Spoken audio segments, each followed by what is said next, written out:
Hey, welcome back into today's video. We have some more LGBT drama. I didn't put the Q on that because I was informed that putting the Q is offensive to some people.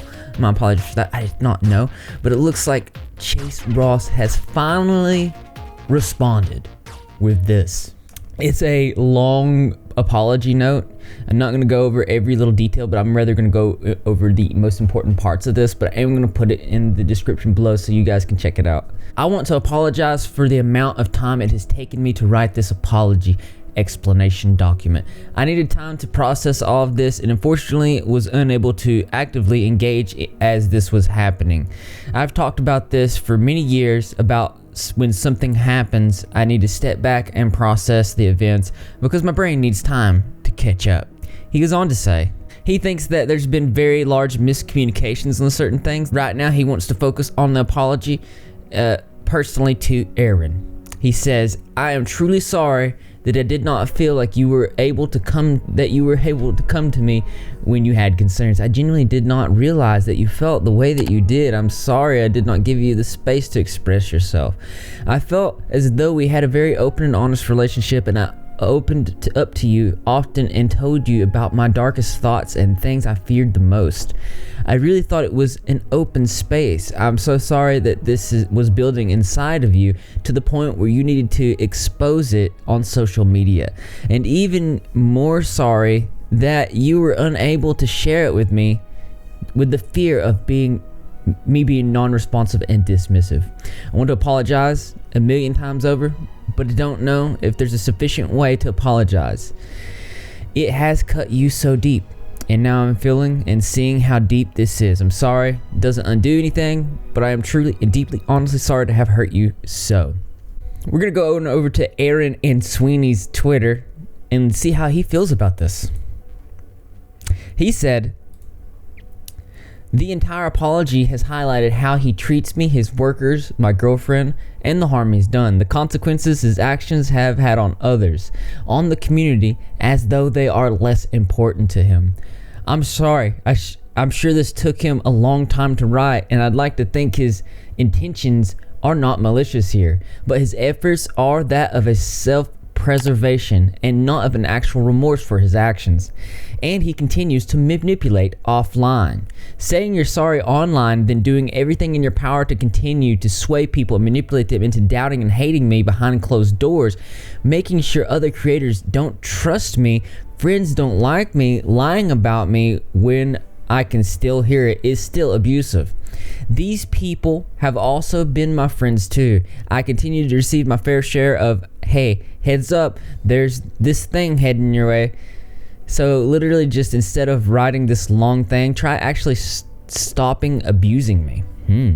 I'm sorry, I'm getting very upset. It's very hard to read all this and then know that even after all this stuff, I'm still being abused. You are still trying to hurt me.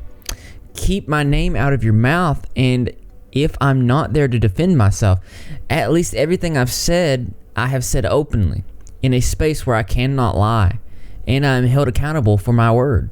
You get to lie without repercussion when I'm not there to say otherwise. What does he mean? It looks to me like there are some things that we still do not know. There are things that he's saying that Chase Ross is still doing behind closed scenes. At face value with the facts as they are, we just see Aaron and Sweeney talking about things that we still are yet to see. At least in this apology letter, Chase Ross is providing screenshots, and he does go on to tackle some of the bigger accusations from Art, credit to Aaron's Art, and he wants to apologize about asking people for money, saying, anyone who has felt pressured in the last year to donate to me, this is not my intention at all. Last year I was not in a good financial place and genuinely struggling. I am very grateful for all the financial help I received from my followers and friends this year. When my channel was threatened to be deleted, I shared my Patreon account to help me out since the AdSense money was going down. No more ads on videos is no more money. I sincerely do not think this is a bad thing to have a Patreon, especially if you offer many perks. I revamped my entire account and offered more live streams and more perks. I'm very sorry if anyone felt as though they were being forced to help me out. And I can verify that there is currently some sort of purge that where YouTube and just other internet platforms in general are getting rid of more controversial and edgy communities and YouTube channels. And you gotta ask yourself, do they really think the LGBT community is a controversial, edgy topic, too much so that the public does not need to see that? And would they suppress that? And what are your thoughts on that? How do you feel about that? He highlights messages between Calvin Guerra. Then in a part 2, he goes on to talk about how the allegations are serious and he had no time to defend himself, but this was his chance, and he's tried as hard as he can to explain his side of the story without sounding extra defensive, without gaslighting. And this really brings me to the 2 particular videos that were released earlier in the year, where now with all the context given, they can be seen in a different light. Of course, I'm talking about the gaslighting video from Aaron and Sweeney. For me in understanding what was going on with my life and asserting my boundaries, and understanding that asserting my boundaries is okay. If I know that I'm not doing anything wrong, all I'm doing is being autonomous and respecting my boundaries, and my abuser decides that I need to explain that or I owe them something more of myself, I vowed to myself that I wouldn't get involved and I wouldn't engage the next time. But it doesn't work, and this is where the cycle of abuse sets in, because you have a couple of options when... See, originally when this video first came out, people were confused as to who or what he was talking about. But now, in hindsight, I think we can see that this was directed towards Chase Ross. In the apology letter, Chase Ross goes on to say that he had this bin of shirts and he did not have room for it. So he reached out to Aaron and said, "Would you be able to take the bin of shirts, please? My room is small and I have so much going on and I have nowhere to put it." He says, "I think that we should just maybe donate them. I share a 1-bedroom apartment." And then he goes on to say why and send screenshots why he cannot take those shirts. One thing leads to another. He goes on to say that in summary, we discussed donating the shirts. Fast forward 2 weeks later, Aaron asked me to respect his boundaries of not getting in contact with him. It is now December and I need this bin of shirts out of my room. It's taking up too much space, so I do what we have agreed to do, a giveaway. And I do want to point out that there was not an agreement of any giveaway. There was only talk of a donation. So it's really weird that he says that they agreed to do a giveaway, because as far as I can see, and as far as Aaron says, I literally never consented to this giveaway. We can see that there was no agreement for a giveaway, just talk of donation. And then he did no longer want to talk to Chase Ross. Now, on the context of the video and looking in hindsight, it seems like there was some sort of disagreement and maybe Chase Ross was making Aaron feel some type of way. And he asked him not to reach out to him anymore. And this is what it's reflecting in this apology letter. So the fact is why did Chase Ross do a giveaway? We know that these giveaways are a direct way that he perpetuates his money and how it's really progressive towards his end. And I'm not, like I said, I'm not for either party here. I'm just talking about this as the facts go, lining up with the apologies, the videos, and going back and forth in that direction.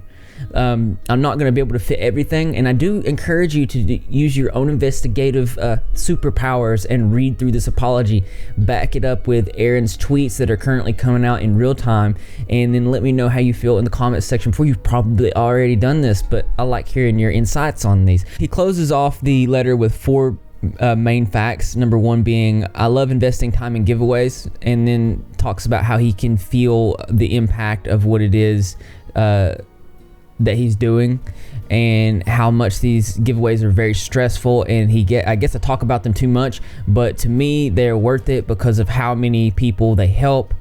Number 2 is me sneaking into post-op groups on Facebook with fake surgery documents. He says that's crazy. He don't know where Aaron is getting the information from. It's a group of people who are active process. He goes on to say that it's completely difficult to get in there. You have to have consultation letters to get into the group from a surgeon. Number 3 is I did not turn my Patreon back on. He says that it just turned itself back on. That's kind of sketchy to say. Number 4, lastly, is we should all support and believe victims. And I really see that this whole apology letter is very carefully worded. If you look in between the pages here, it's carefully worded as if to not discredit the allegations against him that Aaron has put forth. And it's very clever, but if you know that discrediting victims is a no-no in the first place, you would tailor it in a way that would make you look better. And this is me looking at it from a psychological standpoint. But really, it's hard to handle a situation like this in general. I don't know, and it is kind of weird that he wrote such a long apology. I don't know if I trust anybody that can write a book-long apology. That's just me. But I don't want to sway you. I want you to form your own opinions. Do not be impacted by anything I say here, because as interesting as this is, there's always something that's more interesting to me. That's right, you guessed it. I want to know 2 things. So why don't you go ahead and leave your creative and interesting responses in the comment box below. Thumbs up for those likes. As always, brothers and sisters, I will see you in the next video. There's just more than I could put into a video on this. I'm not trying to go into an hour-long video about it, but I will be updating as this unfolds, as always. So make sure you're subscribed with notifications turned on, because we'll get to the bottom of this. Because I know that you're repping Greg. How do you become a member of the Rep Squad? All you can do is subscribe with notifications turned on. Be in the comment section to every single video, because I'm going to be there. Greg the Cat's going to be there, and the rest of the Rep Squad community as well. And I expect to see you there too, because this channel loves you. I need a biscuit, yeah.